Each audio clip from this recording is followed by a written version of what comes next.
સાબરકાંઠા જિલ્લાના પ્રાંતિજ ખાતે આવેલ પોલીસ સ્ટેશનમાં રામનવમીને લઈને પ્રાંતિજ પોલીસ સ્ટેશનના પીઆઈ આર દેસાઈ દ્વારા શાંતિ સમિતિની બેઠકનું આયોજન કરવામાં આવ્યું હતું, જેમાં નગરના અગ્રણીઓ, વેપારીઓ, વિવિધ કોમના આગેવાનો સહિત હિન્દુ મુસ્લિમ આગેવાનો બેઠકમાં ઉપસ્થિત રહ્યા હતા. પ્રાંતિજ ખાતે દર વર્ષની જેમ આ વર્ષે પણ આવનાર રામનવમીના તહેવારને લઈને પ્રાંતિજ પોલીસ સ્ટેશનના પીઆઈ આર દેસાઈની અધ્યક્ષતામાં શાંતિ સમિતિની બેઠક પોલીસ સ્ટેશન ખાતે યોજાઈ હતી, જેમાં નગરપાલિકા પૂર્વ પ્રમુખ ભરતભાઈ સોલંકી, નિત્યાનંદભાઈ બ્રહ્મભટ્ટ, કાંતિભાઈ પ્રજાપતિ, નયનભાઈ દેસાઈ, શહીદભાઈ ભાણાવાલા, તાહિરભાઈ, પરેશભાઈ જોશી,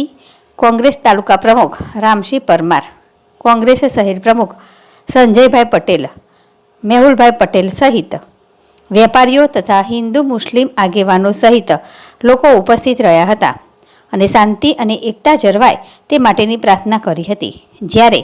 આવનાર રામનવમીના તહેવાર શાંતિ અને સલામત રીતે ઉજવાય તે માટે ઉપસ્થિત સૌ કોઈ દ્વારા ખાતરી આપી હતી.